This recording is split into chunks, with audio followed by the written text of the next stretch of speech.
buscando. Hermanos, volvemos a Apocalipsis. Los niños suben, los bebés también. Los bebés solo suben, que suban galeras. No, la mamá puede subir con su bebé, no sé quién es la maestra hoy que colabora allá. Sandra colabora con los bebés y los niños tienen su clase. Ahí está, ahí se descomprime un poco. Muy bien.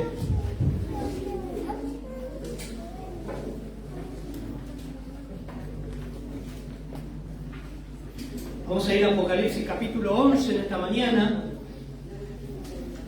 Mañana ya van a tener el estudio inductivo. Siempre les digo, vamos dando Apocalipsis, vamos dando también los evangelios, el material de vida cristiana también. Hay un auditorio muy mezclado acá. Hay hermanos que vienen de años y saben mucha teología, y hay hermanos que recién están empezando, otros que conocieron al Señor ahora y empiezan a transitar la vida cristiana. Pero vamos, la palabra de Dios es suficiente, hermanos. Y confío plenamente, tengo la certeza en la iluminación del Espíritu Santo en cada uno para aplicar la palabra de Dios en cada mensaje. Pero qué pasaje, Dios. Vamos a leerlo y vamos a orar. El capítulo 11, Apocalipsis, versículo 1 al 14. Entonces me fue dada una caña semejante a una vara de medir, y se me dijo: levántate y mide el templo de Dios y el altar y a los que adoran en él, pero el patio que está fuera del templo déjalo aparte y no lo midas, porque ha sido entregado a los gentiles y ellos hollarán la ciudad santa 42 meses, 3 años y medio. Y daré a mis 2 testigos que profeticen por 1260 días vestidos de silicio. Estos testigos son los 2 olivos y los 2 candeleros que están en pie delante del Dios de la tierra. Si alguno quiere dañarlos, sale fuego de la boca de ellos, devora a sus enemigos. Y si alguno quiere hacerles daño, debe morir de la misma manera. Estos tienen poder para cerrar el cielo, a fin de que no llueva en los días de su profecía. Y tienen poder sobre las aguas para convertirlas en sangre, y para herir la tierra con toda plaga, y para las veces que quieran, y cuantas veces que quieran. Cuando hayan acabado su testimonio, la bestia que sube del abismo hará guerra contra ellos, y los vencerá, y los matará. Sus cadáveres estarán en la plaza de la grande ciudad, y que en sentido espiritual se llama Sodoma y Egipto, y donde también nuestro Señor fue crucificado. Y los pueblos, y de los pueblos, y los de los pueblos, tribus, lenguas y naciones verán sus cadáveres por 3 días, 3 días y medio, y no permitirán que sean sepultados, y los moradores de la tierra se regocijarán sobre ellos, y se alegrarán, y se enviarán regalos unos a otros, porque estos 2 profetas habían atormentado a los moradores de la tierra. Pero después de 3 días y medio entró en ellos el espíritu de vida enviado por Dios, y se levantaron sobre sus pies, y cayó gran temor sobre los que los vieron, y oyeron una gran voz del cielo que les decía: subid acá. Y subieron al cielo en una nube, y sus enemigos los vieron. En aquella hora hubo un gran terremoto. La 10ª parte de la ciudad se derrumbó, y por el terremoto murieron en número de 7,000 hombres.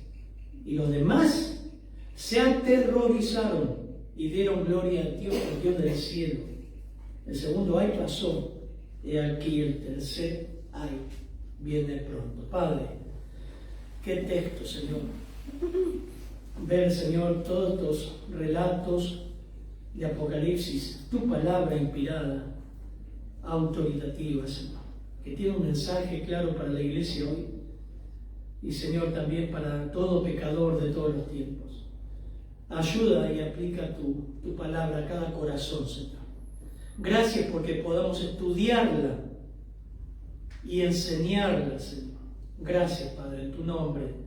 Amén, Señor. Hermanos, nos encontramos terminando el interludio antes del juicio de las 7 copas o la 7ª trompeta. Y en primer lugar vamos a ver el escenario donde se encuentra Juan ahora, luego de que vimos hace algunos domingos que un ángel del cielo bajó, puso un pie en el mar, otro en la tierra, el librito, ¿no? Y le dijo en versículo 11, es necesario que profetices otra vez sobre muchos pueblos, naciones y lenguas. Todo eso lo vimos, usted tiene que escuchar los mensajes anteriores. Pero ahora del versículo 1 al 3, Dios prepara un escenario para 2 de los predicadores más poderosos de todos los tiempos. Es impresionante. Vamos a leerlo nuevamente, Fabián de hoy, ¿no? ¿Quién? Ver, por favor. Versículo 1 al 3. Palabra que se repite del versículo 1 al 2 es medición, medida.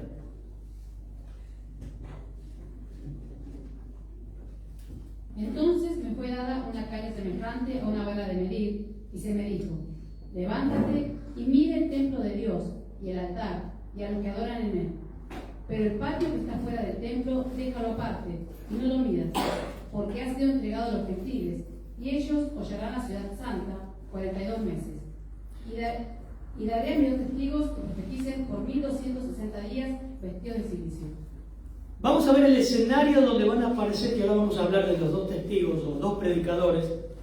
Esto ocurre, si estás viendo esto, decís, ¿dónde estoy acá en la Biblia, pastor? Estamos viendo Apocalipsis.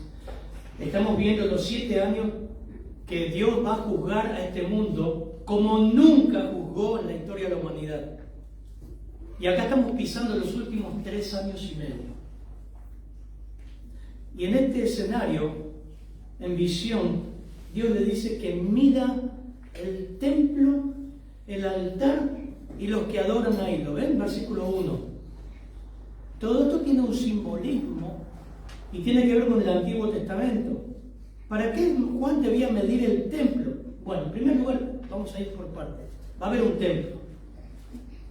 5 templos habla la Biblia. 5 templos de los judíos. Ahora lo vamos a ver. Pero va a haber un templo que se va a reconstruir en el tiempo de la tribulación, y lo habla Daniel, lo hablan las profecías, el cual el anticristo favorecerá a los judíos para que reconstruyan ese templo en el lugar donde ahora está la mezquita. Y eso es una promesa a Israel. Imagínense los judíos chochos. La primera semana, la primera mitad se reconstruye ese templo. Dios dice que lo mida, es un simbolismo. Apocalipsis 21, 15 también habla de esa medición. Ezequiel 40 también habla.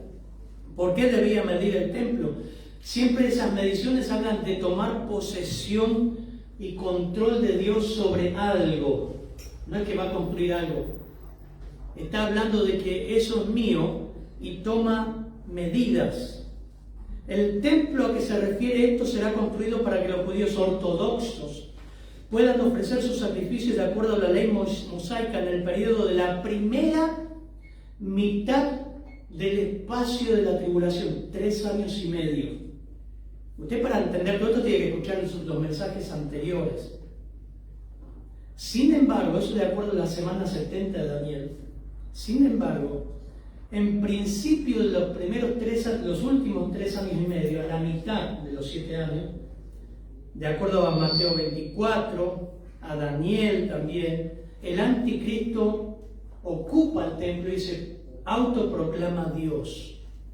Y comienza una gran persecución en el pueblo judío. ¿Qué es lo que está diciendo acá el autor?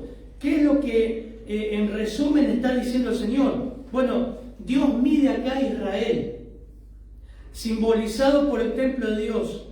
Dios va a medir, ahí va a estar todo el pueblo. Imagínense, todo el pueblo de Israel volverá a Israel y a adorar a Dios ortodoxamente como lo hacían antes. Y ahí van a estar los judíos. Y va a decir, bueno, ahí tengo todo mi pueblo. Ahora se comienza a cumplir lo que las profecías dicen. Israel será salvo.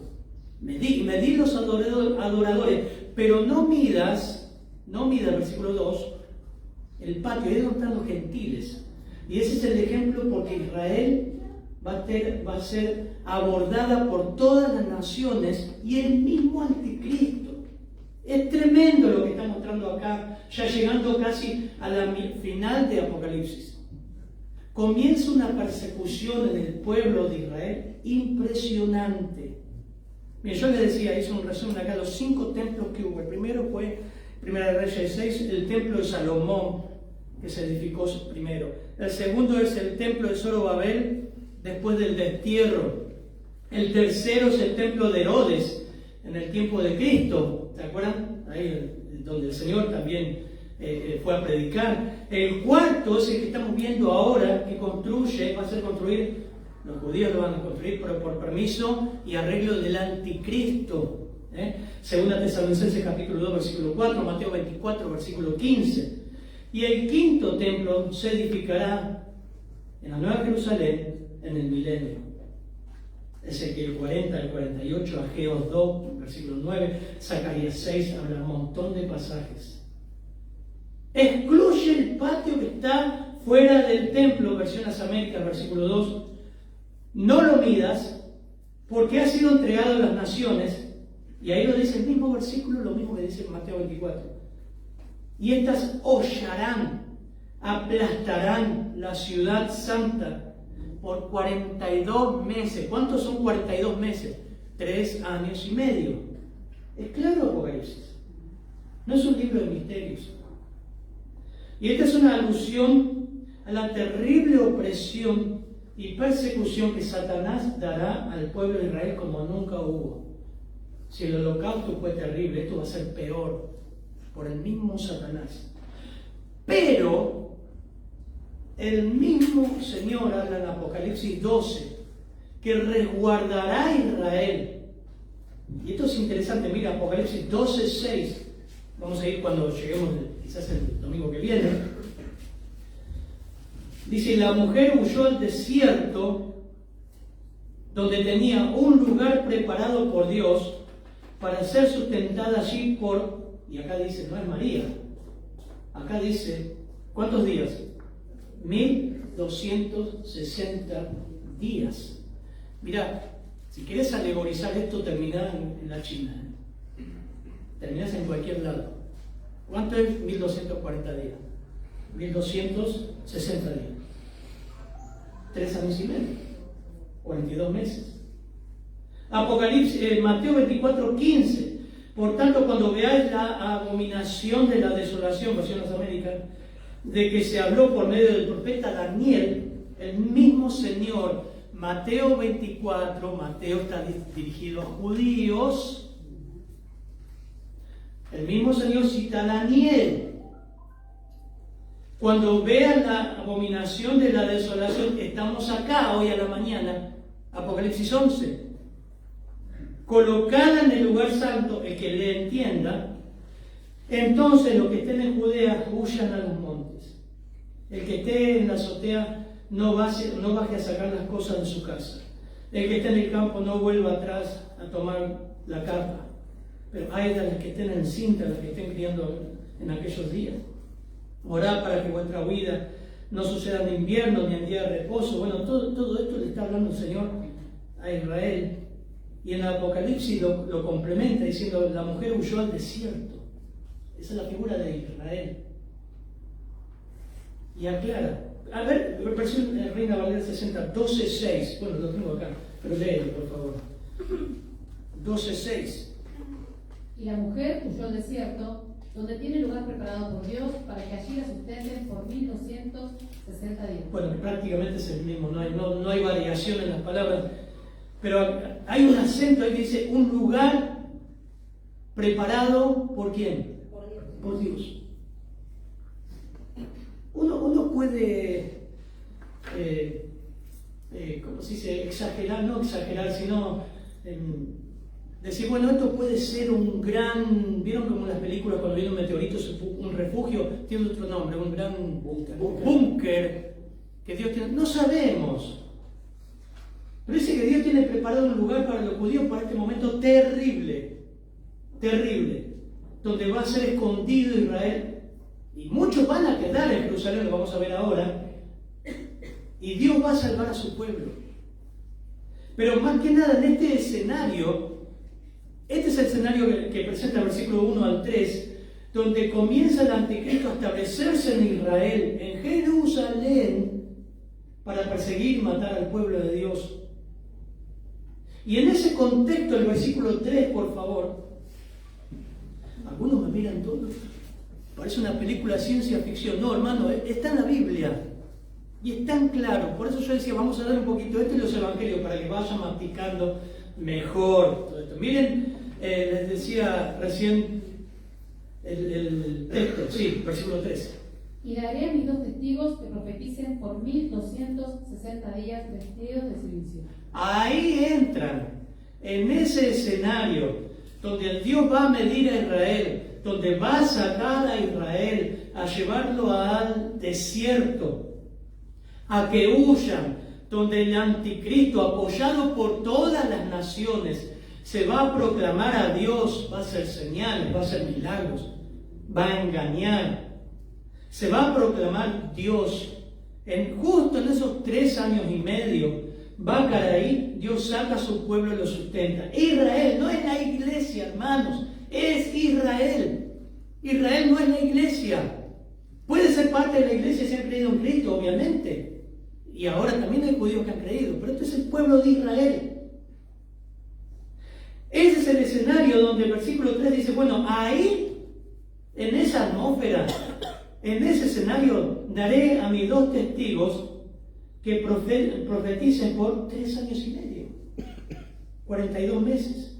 En síntesis, hermanos, en este escenario, antes de pasar al desarrollo, en este escenario es la última, escuchen esto, la última expresión de gracia de Dios para el mundo. Terrible, ¿no? Ahora sobreabunda la gracia de Dios. Usted viene a la iglesia, puede conocer a Cristo. El domingo pasado predicamos a 3 chicas. Precioso. Puedes compartir el evangelio en todos lados. La gracia de Dios está abierta. Pero acá está viendo la última pincelada, la última expresión de gracia de Dios al mundo. La última. Los últimos 3 años y medio en el evangelio va a ser predicado por última vez. Tremendo. Desarrollo, versículo 4 al 14. No vamos a leer todo el texto. Dice el versículo 3: otorgaré autoridad a mis 2 testigos y ellos profetizarán por 1260 días vestidos de silicio. ¿A Juan se le mostró que estos testigos van a actuar, estos predicadores? Absolutamente bajo el poder de Dios, lo dice el texto. No es Juan el que le va a otorgar autoridad, hermano. Es Dios. Otorgaré autoridad, como lo hizo con sus apóstoles, para hacer las señales que hizo con Moisés también. Y ellos predicarán por 1260 días, vestidos de silicio.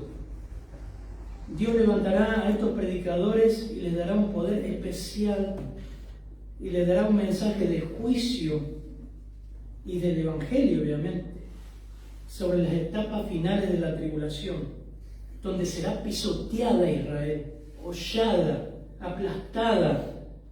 Ustedes saben que el mundo, ¿vieron Israel lo que es? Es chiquitito, es así. Viendo todo el mundo alrededor, todo lo que lo rodea son enemigos. Hoy me decís, ¿cómo puede ser que haya sobrevivido Israel a tanta invasión, a tanto odio? Y hay gente que odia. Es el pueblo escogido de Dios, hermano. ¿Cómo no cae una bomba y los borra? Dios los cuida. Es su pueblo. Aún así es su pueblo.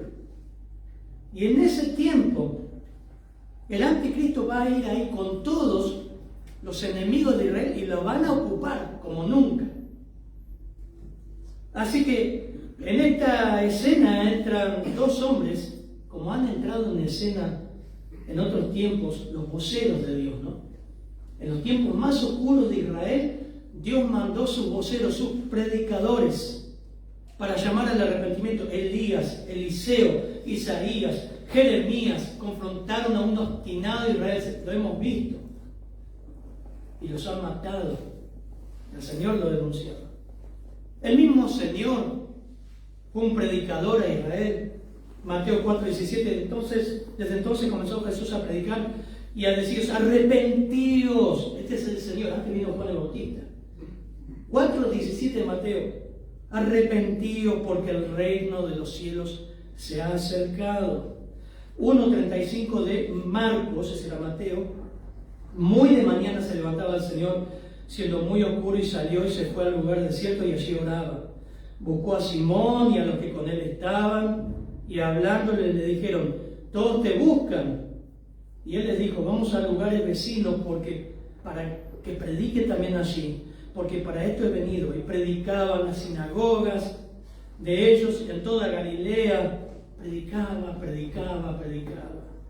Y así fue el Juan el Bautista, así vino Pedro, así vino Esteban, lo mataron a cascotazos. Hechos capítulo 7, crujían los dientes de odio contra él. Primer mártir de la Biblia. A diferencia de estos dos testigos que no van a ser mártires, van a morir cuando Dios diga, pero no van a ser mártires, no van a interrumpir su predicación, van a terminar lo que Dios determinó. Esteban, Felipe, el mismo apóstol Pablo. Y nos dice que, mira el versículo 3, vestido de cilicio. Vestido de cilicio nos habla de una persona con vestidas, así vino Juan el Bautista, humildes. Habla de luto, habla de dolor, habla de angustia. Estos dos hombres que no sabemos quiénes serán, adelanto un poquito, porque dice: el pastor ese es de Moisés, este Elías. No dice el texto, son dos hombres, no sé quién es, no me interesa. Van a ser dos hombres poderosos, pero van a ser re humildes, así como decimos los argentinos, re humildes, re empáticos de empatía, que van a venir con mucho sufrimiento y dolor, viendo todo lo que está pasando, y van a predicar incansablemente. Los van a querer matar con dolor causado por la humanidad caída, y ver la perversidad y el estado de la humanidad, pero no solamente el estado físico, sino del corazón, la maldad como va a estar en su grado mayor. Serán muy humildes en predicar con piedad el Evangelio. Van a tener una actitud de tristeza. Ese es el hecho de cilicio. Hermano, creo que esa actitud a veces nos falta para predicar el Evangelio, ¿no? ¿Qué le parece? Vemos nuestro mundo, nuestro barrio, nuestra ciudad, nuestro país, que se cae a pedazos, ¿no? Y ningún gobierno lo va a resolver, porque el tema está acá. Y a veces soy frío, ¿no? La empatía brilla por su ausencia, para sacar un folleto y hablar con un perdido. ¿Sabes? La mayor necesidad de este mundo no es el alimento, no es la ropa, no es un mejor sustento. La mayor necesidad es Cristo. La mayor necesidad es el perdón del pecado, que sean regenerados del Evangelio. Esa es la mayor necesidad. Lo vemos en todo el contexto bíblico. ¿Qué es más fácil decirle a este hombre que tus pecados se son perdonados? Levanta tu lecho y anda. Y es lo primero que el Señor perdonó del paralítico. ¿Qué fue? Perdón, lo dije ya. Lo primero que hizo, perdonó sus pecados. Hermanos, ese es el respaldo de los testigos. Versículo 3: Dios va a estar detrás de ellos como está con nosotros. 2 Corintios 5:17. De modo que si alguno está en Cristo, nueva criatura es. Las cosas viejas pasaron y aquí son todas hechas nuevas. Amén. Qué bendición, ¿no? Nunca leas un solo versículo. Mirá el texto. Y todo esto proviene de Dios. ¿Qué cosa proviene de Dios? Que somos nueva criatura. Hermano, usted está ahí porque Dios lo hizo. Que nos reconcilió consigo mismo por Cristo. Estoy leyendo 2 Corintios 5:18. Y nos confió el ministerio de la reconciliación, que Dios estaba en Cristo reconciliando consigo al mundo, no tomándole en cuenta a los hombres sus pecados. Y escuchen esto, lo que tienen en el cuadrito de la casa, ese versículo, no es para que tengas un pensamiento positivo y enfrentes el día. Lee el texto y el contexto. Dice que nos encargó a nosotros la palabra de la reconciliación. ¿A quién nos encargó? ¿A los pastores? ¿A quién? A nosotros, a la iglesia. Así que somos embajadores en nombre de Cristo, como si Dios rogase por medio de nosotros. Os rogamos en nombre de Cristo, reconciliaos con Dios. Al que no conoció pecado, por nosotros lo hizo pecado para que nosotros fuéramos hechos justicia de Dios en él. Abrir este texto a un incrédulo, enseñarle, pero mirad lo que tenemos en tus manos. Todo cristiano que ha nacido nuevo, toda persona que ha nacido nuevo, tiene en sus manos el Evangelio. Estos hombres, estos dos testigos respaldados por Dios, van a llevar en la etapa final de la humanidad la última dádiva de gracia. El propósito, versículo 4, por favor. Estos testigos son los dos olivos y los dos candeleros que están en pie delante del Dios de la tierra.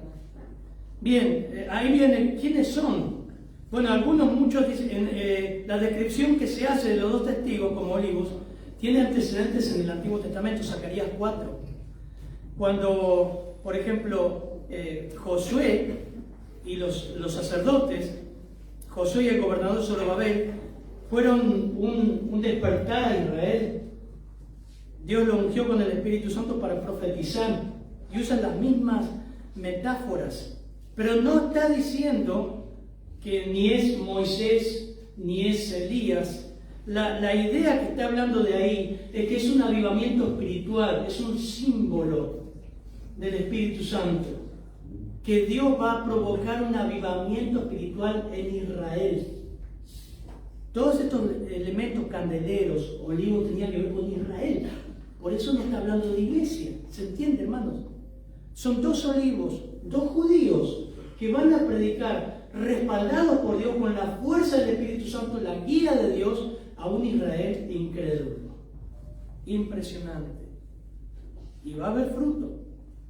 Miren, Romanos 11:25 dice, porque no quiero, el apóstol Pablo lo había dicho, hermanos, que ignoréis este misterio, para que no seáis arrogantes en cuanto a vosotros mismos, que ha acontecido a Israel endurecimiento en parte, hasta que haya entrado la plenitud de los gentiles.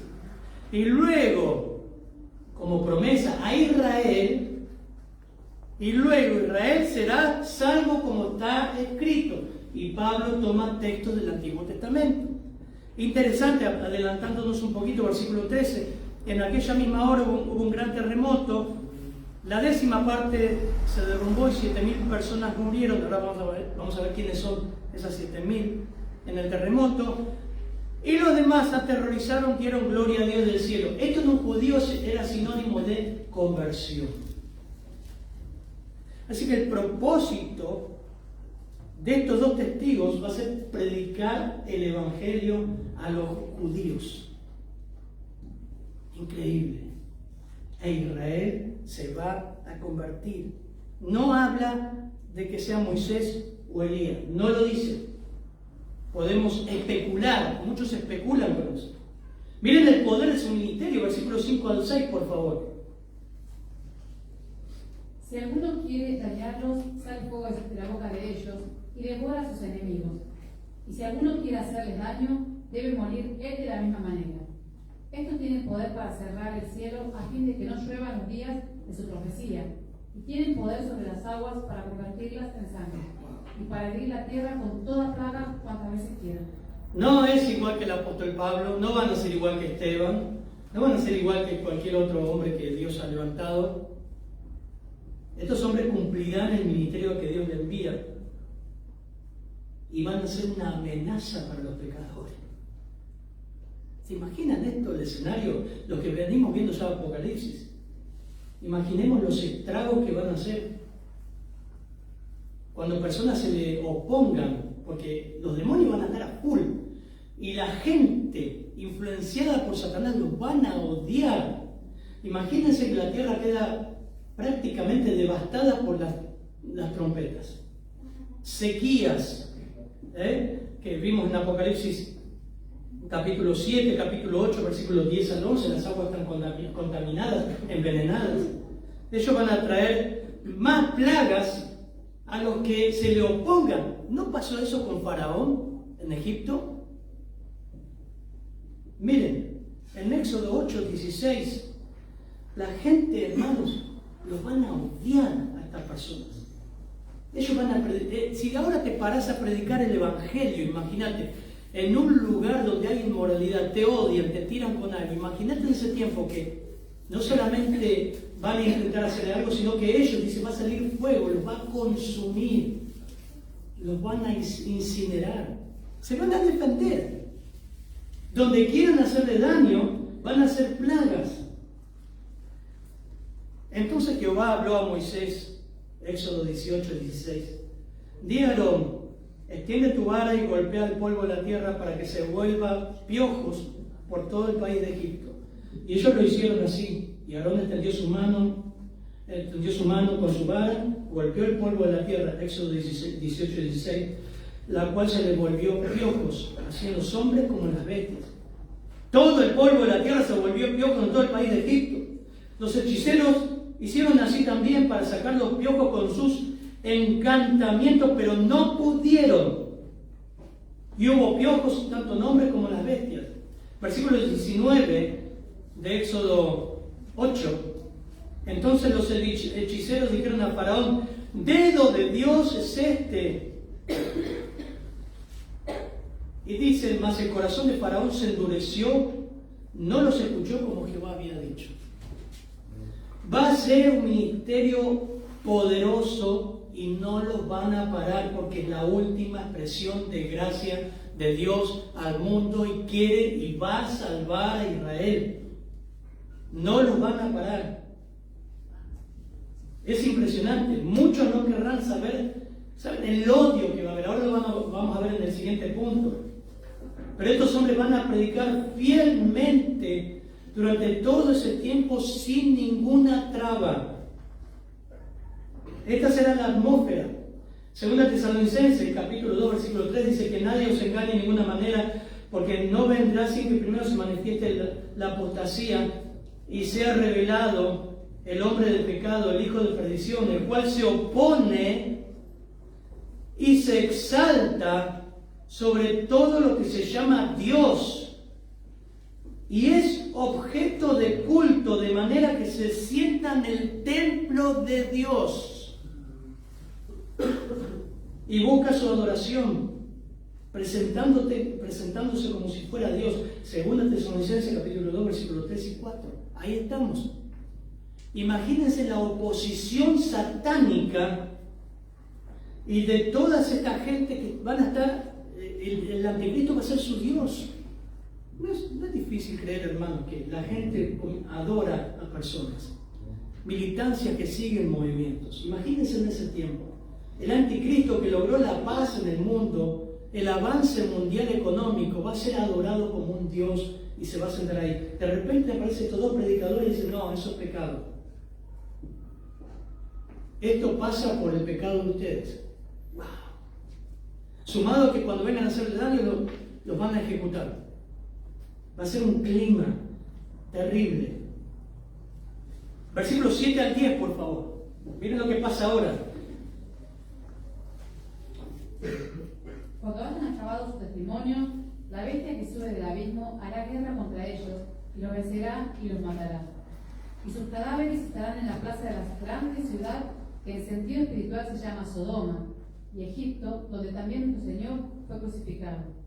Y los de los pueblos, tribus, lenguas y naciones verán sus cadáveres por 3 días y medio, y no permitirán que sean sepultados.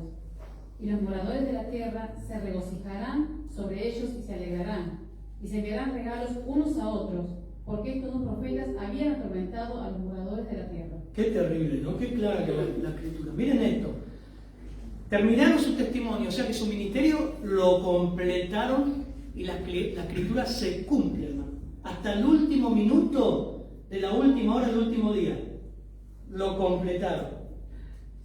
Ahí a ese término, la bestia, o sea, el anticristo los matará. Recién ahí los matará. La bestia, o sea, el anticristo se menciona otras 9 veces en Apocalipsis. Y acá menciona la gran ciudad que simbólicamente se llama Sodoma y Gomorra. La misma escritura te dice cuando es un símbolo, cuando es una metáfora. Y esta es la ciudad de Jerusalén. Pero toma el ejemplo de Sodoma y Egipto por la idolatría y por la inmoralidad que habla. ¿Se entiende? Eso será Jerusalén en ese momento. Ahora Jerusalén es una ciudad religiosa, pero en aquel momento va a ser terrible y asquerosa. Y el anticristo se va a montar ahí en el templo como Dios. En ese momento, dice el versículo 7, los vencerá y Dios dirá que los mate. Ahora miren esto, es terrible. Versículo 8. Sus cadáveres yacerán en la calle de la gran ciudad. Todos estamos viendo ahora vía por la televisión, por las redes sociales, el velorio de la reina Isabel, ¿no? De Inglaterra. La liturgia esa centenaria, es impactante ver todo eso, ¿no? La formación que tienen, la seguridad que tienen. Algo así van a hacer, pero todo lo contrario con estos dos profetas o predicadores.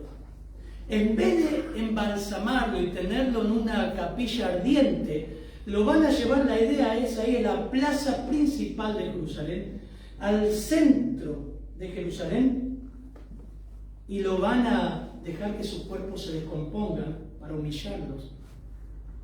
En vez de pasar a saludarlo, van a alegrarse, van a humillarlos. Tremendo. Y va a ser, dice, una exhibición mundial. Lo que está pasando ahora con la reina Isabel va a pasar con estos dos predicadores.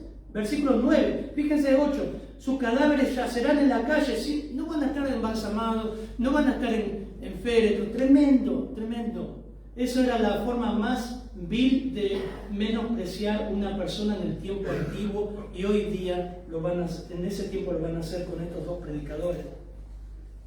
Ya serán en la calle, que simbólicamente se llama Sodoma y Egipto, y ahí te da la pauta donde crucificaron al Señor. ¿Dónde fue? Jerusalén. 9. La gente de todos los pueblos, tribus, lenguas, naciones, contemplarán sus cadáveres por 3 días y medio. ¿Cómo será? Bueno, en los años 70 esta predicación será satelital, no se sabe. Medio imposible. Para los padres de la iglesia esto era como todo el mundo va a ver a la misma vez. Hoy sabemos, la televisión, lo que quede, el internet, un celular está filmando ahí, ya lo está dando a Australia, lo que está pasando. Pero la Biblia dice que lo verá todo pueblo, toda tribu, toda lengua, toda nación, contemplarán sus cadáveres. ¡Qué morbosidad! ¡Qué terrible! ¡Qué contraste! Hoy ves todo arregladito, es una hermosura ver el funeral de la reina Isabel, ¿no? Más allá de lo feo de la muerte de una persona, vos decís, qué lindo, qué cultura, qué honra que le dan. Acá va a ser todo lo contrario. Su muerte va a ser considerada una gran victoria del gobernante mundial, del anticristo, y va a ser celebrada porque miren lo que dice el versículo 10. Los que moran en la tierra se regocijarán por ellos, se alegrarán, se enviarán regalos. Alelón van a hacer lo que veíamos hoy en membresía arriba con los hermanos. Alelón, unos a otros. Van a festejar, va a ser el día vieron que México celebra el Día de los Muertos, ellos van a celebrar el día de la muerte de los predicadores. Porque dice el texto que realmente ellos atormentaban, versículo 10, a los que moran en la tierra. Hermano, antes de pasar a la etapa final, esto nos abre un panorama de lo que es la doctrina de la depravación humana. ¿Escuchaste hablar de eso? La depravación humana a su máximo nivel, su máxima potencia. ¿Qué es eso? Yo les copié algunas cositas que después es bueno porque queda registrado y quizás que te guste estudiarlo. Eso es lo que llamamos depravación total o corrupción radical.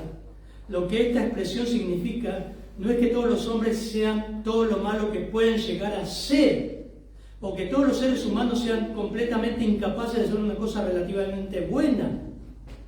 El hombre está totalmente depravado en el sentido de que todas sus facultades han sido profundamente afectadas por el pecado.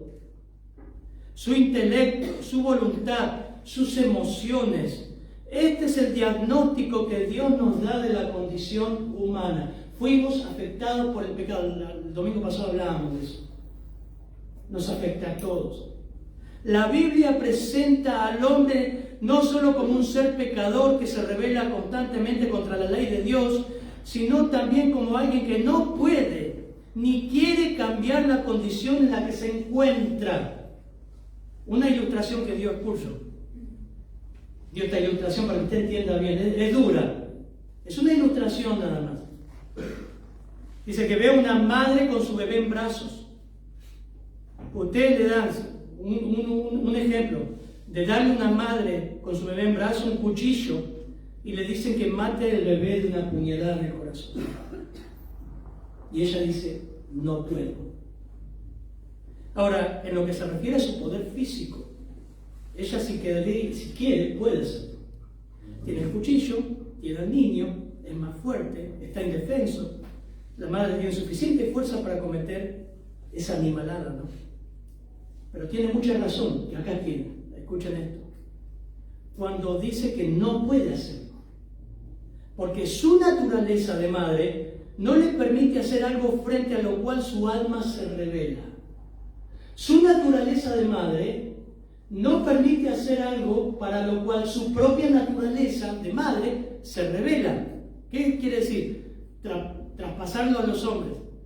La naturaleza del hombre no le permite hacer algo frente a lo cual su alma se revela. Este es el tipo de impotencia que impide al pecador venir a Cristo.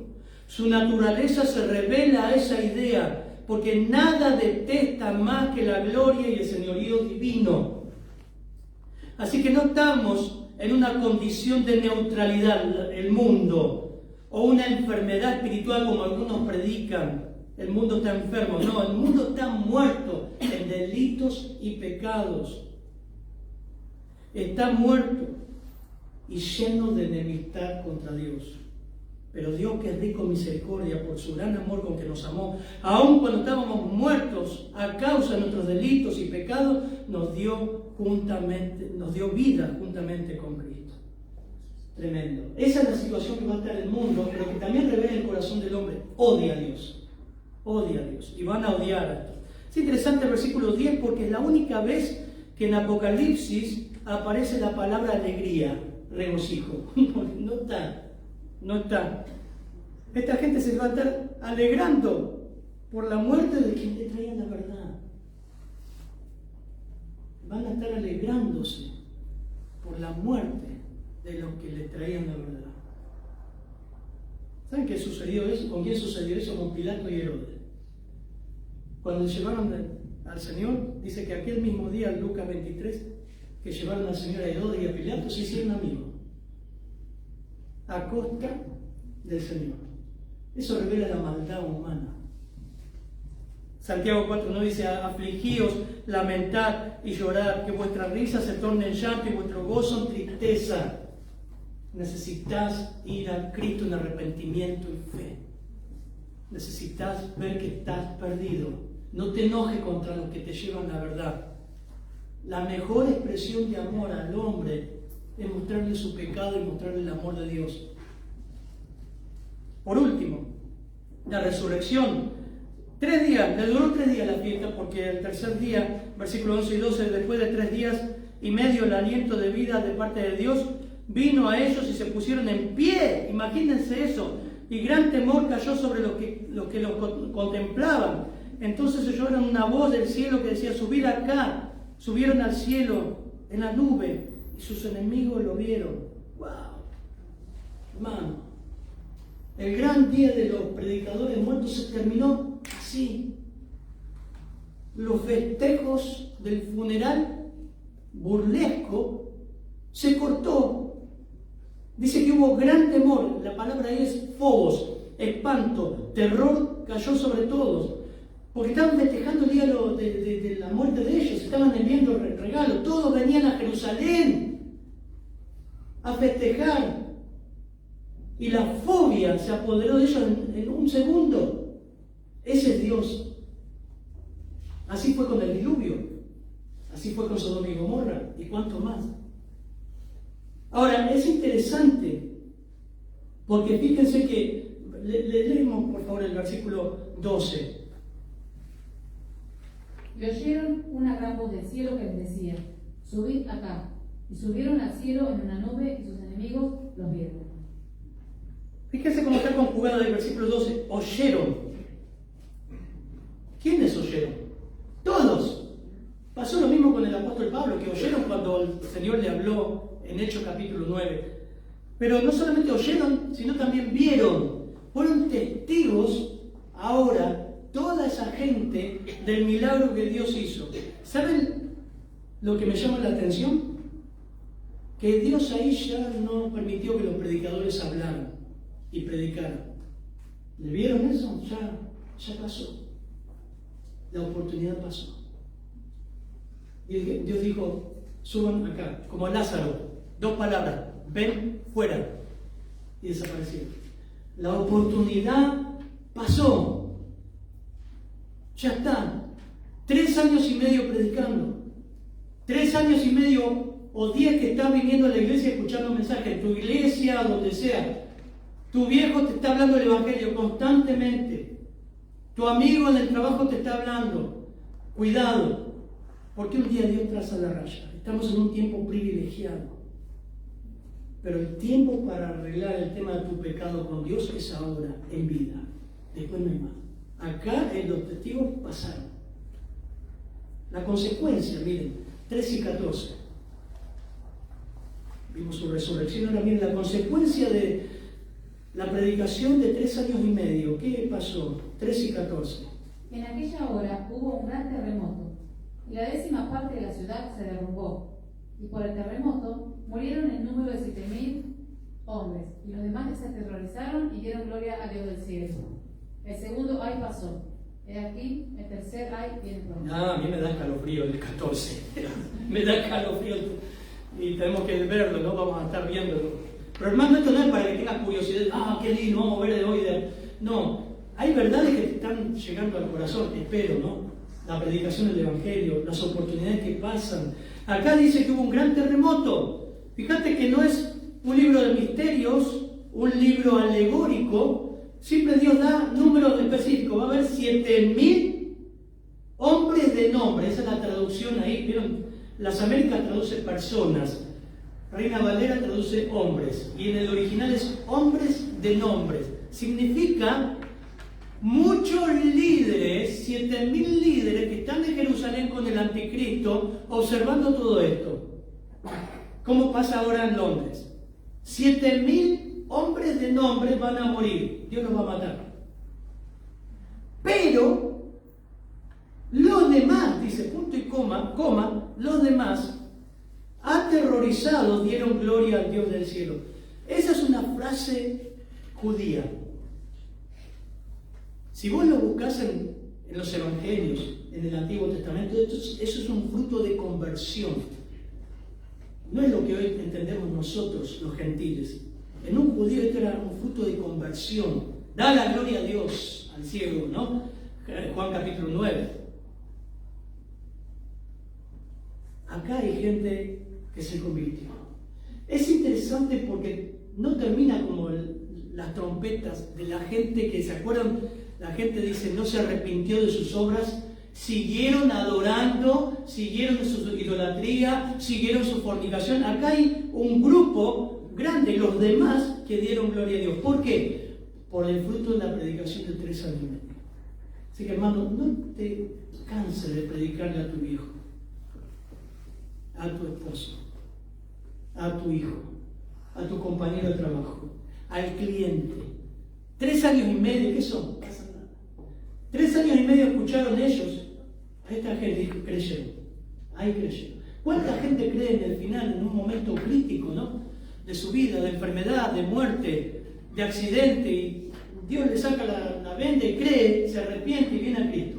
¿Cuántos en su lecho de muerte, agonía, se entregan al Señor y creen? El precio en la cruz nos da un aliento eso, ¿no? 7.000 personas murieron, pero los demás dieron gloria a Dios. Hermano, el ministerio de estos dos hombres dio fruto. Muchos van a creer de judíos. Su influencia dio su fruto. Pero para terminar, esta puede ser la última vez que escuchás el mensaje del Evangelio. No por mí. Porque Dios es el dueño de nuestra vida. Y dice Santiago que nuestra vida es como niebla. Y nuestra vida depende de Dios. Si no estás seguro de haber creído en Cristo, hoy es la oportunidad. Termina este culto, venía a verme a mí, a los hermanos, y yo tengo que resolver este tema con Dios. Yo no entiendo el Evangelio. Nunca me hablaron del Evangelio. ¿Qué es? ¿Cómo se cree? ¿Cómo se es salvo? ¿Qué pasa cuando muero? ¿Dónde voy? ¿Dónde va mi alma? Podés venir años a la iglesia e irte al infierno. Padre, gracias, Señor, por tu palabra. Gracias por el libro de Apocalipsis, Señor. Demanda estudio, demanda exposición, pero sé que tú vas a dar tu fruto en tu tiempo. Oramos para que las personas que están escuchando esto, Señor, se entreguen a Cristo. Crean. El que a mí viene no lo echo fuera, dice tu palabra. También como creyentes podamos ver que tenemos un tiempo privilegiado de hablar el Evangelio, de llevar tu gracia a cualquier rincón de la tierra, a cualquier persona, y nos dormimos, Señor. Que sea nuestra vestidura como cilicio, de empatía con el incrédulo, que podamos ver que esa persona, si muere, va al infierno. Padre, gracias, Señor. Danos ese corazón como tuviste tú con Jerusalén cuando llorabas sobre ella. Oramos, Señor, en tu nombre. Amén. Amén.